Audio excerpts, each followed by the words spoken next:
আপোনালোক সকলোকে স্বাগতম জনাই আজি ভিডিওটো আৰম্ভ কৰিছো। আজি ভিডিওটো মই শিল্পী ৰাজীৱ শদিয়াৰ শ্ৰদ্ধাঞ্জলি জনাই মই আগবঢ়াইছো। তেখেতৰ আত্মাই চিৰশান্তি লাভ কৰক। বহুত বেছি দুখ লাগিলে। আসলতে ক'বলৈ গ'লে সঁচাকৈও ময়ো বিশেষ চিনি পোৱা নাছিলো দেই। ক্ষমা কৰিব তাৰ বাবে। কিন্তু প্ৰশ্ন এটা মই তাৰ মাজতে কৰিব বিচাৰিছো। শদিয়াৰ সাইডত বহুত নামি দামী ইউটিউবাৰ আছে, যিসকল ইউটিউবাৰক আমি দেখি থাকো ক'ৰবাত দোকান এখন অপেনিং কৰিছে, তাত উদ্বোধনী সময়ত ক'ৰবাত বাইকৰ ডিলাৰত ক'ৰবাত এইদৰে বহুত বেছি দোকানসমূহত ডিলাৰসমূহত এইদৰে তেওঁলোকে উদ্বোধন কৰা প্ৰচাৰ চলোৱা। কিন্তু সেই শদিয়াৰে ইমান সুন্দৰ এজন গায়ক, সঁচাকৈ মোৰ দুখ লাগি গৈছে, সঁচাকেই দুখ লাগি গৈছে। কিন্তু মই যদিও চিনি পোৱা নাছিলোঁ, মই যেতিয়া এই বাতৰিসমূহ পাইছোঁ, আচলতে মোৰ ভিডিঅ' বনোৱা হোৱা নাই এইকেইদিন। কিয় মই বিশেষকৈ সম্পূৰ্ণকৈ যেতিয়া এজনৰ বিষয়ে নজনাকৈ মই কিবা এটা ক'বলৈ মই বেয়া পাওঁ। আৰু এতিয়াও মই ডিটেইলছ যদিও জনা নাই, তথাপিতো মই অলপ চাই লৈছোঁ যে আচলতে তেওঁৰ পৰিয়ালত কোন আছে, কি হৈছিলে, কি কথা। তেওঁৰ পত্নীগৰাকী সঁচাকৈ কেনেকুৱা দুখ লগা, এটা 6 বছৰীয়া ল'ৰা এৰি থৈ গৈছে। মানুহজনৰ হাঁহিটো যেনেকুৱা, তেওঁৰ সংগীত তেনেকুৱা। মই তেওঁৰ গান শুনিবলৈ মন গ'ল। তাৰপাছত মই ইউটিউবত চাৰ্চ কৰিলোঁ। সঁচাকৈ কি যে তেওঁৰ কণ্ঠ, মোৰ গা শিয়ৰি গ'ল। কণ্ঠ আৰু কি যে অৰ্থ গানৰ। সঁচাকৈ জাতিক লৈ ভেটিক লৈ সঁচাকৈ কিন্তু গা শিয়ৰি যোৱা এজন শিল্পী আছিলে। কিয় বা চিনি নাপালোঁ। সঁচাকৈ দুখ লগা এটা কথা নহয়নে? বহুত বেছি দুখ লগা কথা এই চিনি নোপোৱা শব্দটো। আৰু যে ইমান সুন্দৰ তেওঁৰ গান আকৌ যে আমি চিনি পোৱা অৱস্থাত, তেওঁ জীৱিত অৱস্থাত শুনিবলৈ পোৱা হ'লে চাগে কিমান ভাল লাগিলেহেঁতেন। এতিয়া যে মই ইউটিউব চেনেলটো চাৰ্চ কৰি তেওঁৰ গান চাব খুজিছোঁ, শুনিব খুজিলোঁ, তেওঁৰ মৃত্যুৰ কাৰণেহে তেওঁৰ নামটো ওলালে বাতৰিয়ে নহয়নে? সেই আগৰ সময়ছোৱাত আমাৰতো বাৰু শদিয়াৰ ছাইডত আমাৰ তেনেকুৱা কোনো আজাহ নাই, আমাৰ ফালে বহুত দূৰ নিচিনাই হয়। কিন্তু সেইটো ফালেতো বহুত বেছি আজিকালি ইউটিউবাৰসকল আছে, নামি দামী, মই কৈছোঁৱেই। গতিকে তেনেকুৱা এজন মানুহক শিল্পীক কিয় উলিয়াই নানিলে বাৰু তেওঁলোকে? ভাবকচোন, আজি কেনেকুৱা এটা দুখ লগা কথা।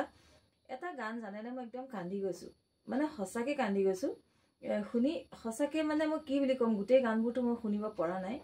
কিন্তু সেই যে আমি গৰু বিহু পাতোঁ, আমাৰ গোহালিত গৰু নাই, এইদৰে এটা গান। কাতি বিহু আমি পাতোঁ, পথাৰত চাকি নাই। ঠিক এনেকুৱা ধৰণৰ গানসমূহ তেখেতৰ সঁচাই হিয়া জোৰাই যোৱা। শুনিব নোৱাৰিলোঁ, আচলতে মই গানখিনি শুনিব নোৱাৰিলোঁ। আৰু তেওঁৰ যিটো হাঁহি, তেওঁৰ যিখিনি মানে যেনেকুৱা ধৰণৰ তেওঁৰ কথা, সঁচাকৈ চিনি নোপোৱা শব্দটো বহুত বেছি দুখ লগা, বহুত বেছি কিবা মানে আৰু কি ক'ম, মোৰ ভাষা পোৱা নাই বিচাৰি। গতিকে এতিয়া মই বৰ্তমান আচলতে মই ভিডিঅ'সমূহত পাই আছিলোঁ যে জুবিন গাৰ্গক লৈ বিতৰ্কসমূহ, জুবিন গাৰ্গে কিয় চিনি নাপাওঁ বুলি ক'লে, জুবিন গাৰ্গে কিয় চিনি নাপাব, এনেকুৱা ধৰণৰ। জুবিন গাৰ্গে এটা কথা কৈছে যে ময়োতো জাতি মাটিৰ গীত গাওঁ, সেইটোও চালোঁ। গতিকে সবিশেষ অকণমান সকলোৰে নোচোৱাকৈ মই ভিডিঅ'টো কেতিয়াও বনাব নোৱাৰোঁ, নহয় জানো? কিন্তু মোৰ বহুত বেছি দুখ লাগিলে বাবেহে মই এই শ্ৰদ্ধাঞ্জলি জনাই মই তেখেতক, শিল্পীগৰাকীলৈ শ্ৰদ্ধাঞ্জলি মই জ্ঞাপন কৰিছোঁ। আৰু তেখেতৰ আত্মাই চিৰশান্তি লাভ কৰক, সেইটো এটা কথা। জুবিন দাকো তেনেকৈ ক'লে বহুত দুখ লাগে। কিন্তু জুবিন দা কিয় বা তেনেকুৱা, প্ৰত্যেক বাৰতে তেখেতে ষ্টেজত কোন গায়িকাৰ লগত কেনেকুৱা কৰিলে, কোন ছোৱালীক কেনেকৈ ক'লে, মানুহক কিয় এনেকৈ ক'লে। সেই যে জুনিয়ৰ জুবিন বুলি এজন ল'ৰা, তেওঁৰ লগততো তেতিয়া খুব বেছি চৰ্চা হৈছিলে, চৰ্চালৈ আহিছিলে। তেওঁ জুনিয়ৰ জুবিনক কৈছিলে যে কিবা কিবি মানে নহয়, মোৰ নিচিনা এক্টিং কৰিলেই যে জুবিন গাৰ্গ হ'ব নোৱাৰিব, তেওঁ গান গালেহে জুবিন হ'ব, কাৰণ মই গানহে গাই পৰিচিত। ঠিক তেনেকুৱা কিছুমান কথা জুবিন দাই আগৰ পৰাই কয়, সকলোকেই কয়। আৰু তেওঁ প্ৰত্যেক বাৰতে বহুত বেছি লজ্জিত হ'ব লগাকৈ বহুত মানুহৰ পৰা বহুত বেয়া কিছুমান কথা শুনিব লগা হৈছে। কিন্তু কিয় বা কয়, অকণমান যদি জুবিন দাই নিজৰ কথাবিলাক ভালকৈ ক'লেহেঁতেন। জুবিন দাই কিন্তু অকণো কেৰেট নকৰে যে মোক এনেকৈ কৈছে, বা তেওঁ হয়তো কাণতো নপৰে, বা পৰিলেও তেওঁ গুৰুত্ব দিয়া বিধৰ নহয়, এই কৈছে। কিন্তু আমি দুখ পাওঁ, আচলতে আমি দুখ পাওঁ। আমি জুবিন দাক সঁচাকৈ এতিয়া ভাল পোৱা নহয়, জুবিন দা বুলি ক'লে সেই 9-10 সময়ৰ পৰা জুবিন দাৰ তেতিয়াৰ গানবিলাক শুনো। দাদা এজন আছিলে, গিটাৰ এখন লৈ আগফালে বহে, তেতিয়া জুবিন দাৰ গান এটা বজাই থাকে। মই আজি কেইদিনমানৰ নহয়, মানে মাহৰ আগত মই কিবা কথাক লৈ মই সুধিছোঁ, সি আজিকালি গিটাৰখন বজোৱা নাই।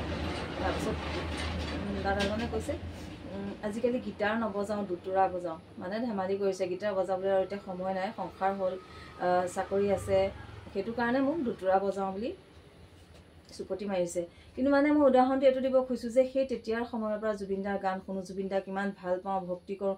কিন্তু জুবিন দাক আজিলৈকে না লগ পাইছোঁ, না কিবা আমাক সহায় সাৰথি কৰিছে, না আমি সহায় বিচাৰি গৈছোঁ। কিন্তু জুবিন দাৰ নামটোত, জুবিন দাৰ চেহেৰাটোত সঁচাকৈ বহুত মৰম, বহুত ভক্তি, কিবা কিবি সোমাই আছে। কাইলৈ জুবিন দাৰ তেনেকুৱা কিবা এটা হ'বলৈ হ'লেও আমি সহ্য কৰিব নোৱাৰিম। কিন্তু ৰাজীৱ শদিয়াক আমি সঁচাকৈ, মই যে একদমেই চিনি নাপাইছিলোঁ। কিন্তু কিয় চিনি নাপাইছিলোঁ, সঁচাকৈ কেনেকুৱা লাগি গৈছে আজি যে চাৰ্চ কৰি যেতিয়া মই গানখিনি ইটোৰ পিছতে সিটো যেতিয়া মই অকণমান লগাই চাইছোঁ, তেওঁৰ চেহেৰাটো, তেওঁৰ হাঁহিটো, তেওঁৰ গানবিলাক, বা কিয় বা এনেকুৱা হৈ মানুহজন ঢুকাই গ'ল, শিল্পীগৰাকী কিয় এনেকৈ এৰি থৈ গুচি গ'ল, তেওঁ কেনেকুৱা এটা যে আমাৰ অসমখনৰ কেনেকুৱা এটা ক্ষতি কৰি থৈ গৈছে। আচলতে বিশেষটো একো নাজানো তেওঁ আচলতে কি হয়, কি কথা। কিন্তু এটাই মই গম পালোঁ যে এগৰাকী পত্নী, খুব সুন্দৰ এগৰাকী পত্নী, খুব সুন্দৰ এটা 6 বছৰীয়া পুত্ৰ তেওঁ এৰি থৈ গৈছে। আৰু তেওঁৰ ইমান কষ্টৰ এই সংগীতৰ জগতখন তেওঁ এৰি থৈ গৈছে। অসুখো কি হৈছিলে বিশেষ গম নাপালোঁ। এটাই মই অকণমান গম পাইছোঁ যে নিউজত চোৱা মতে গম পাইছোঁ যে চুগাৰটো তেওঁৰ কণ্ট্ৰলত নাছিলে। চুগাৰটো চেক কৰি থকা হ'লে হয়তো আজি জীয়াই থাকিলেহেঁতেন। আৰু তেওঁৰ প্ৰেছাৰটো বাৰু ল' আছিলে, আগৰ পৰাই গম পায়।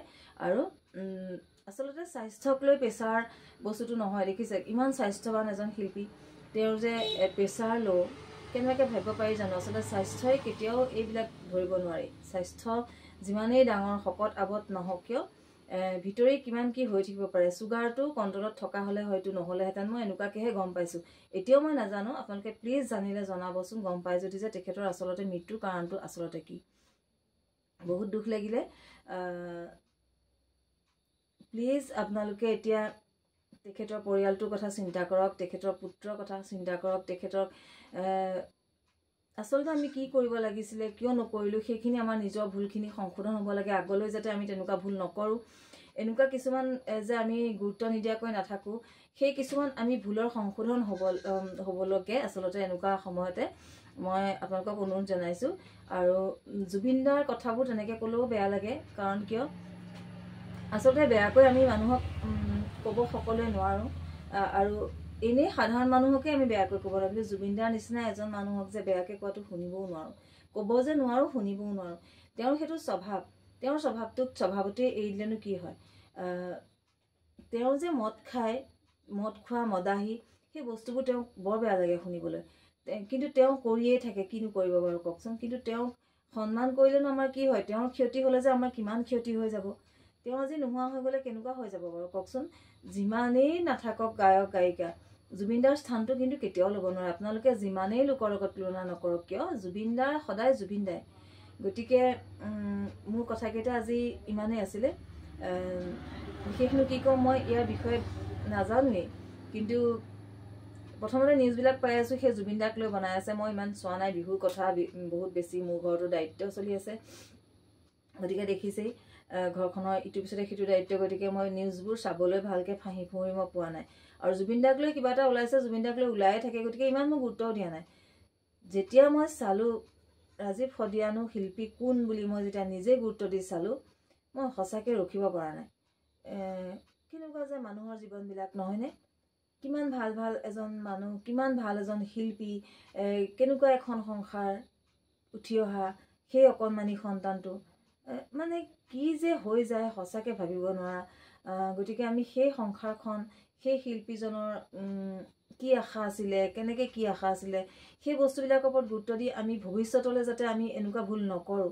আমি যিমানেই হওক, আমি তেনেকুৱা এজন শিল্পীকেই হওক, তেনেকুৱা এটা ভাল পৰিয়াল, মানে এনেকুৱা কিছুমান বস্তু আমি জানি শুনি গুৰুত্ব নিদিয়াকৈ নাথাকি, আমি যদি জানো যে দুখীয়া এখন ঘৰত বা দুখীয়া এডোখৰ জেগাত এনেকুৱা এজন ভাল শিল্পী লুকাই আছে, তেখেতক আমি উলিয়াই নিয়া আমাৰ প্ৰয়োজন।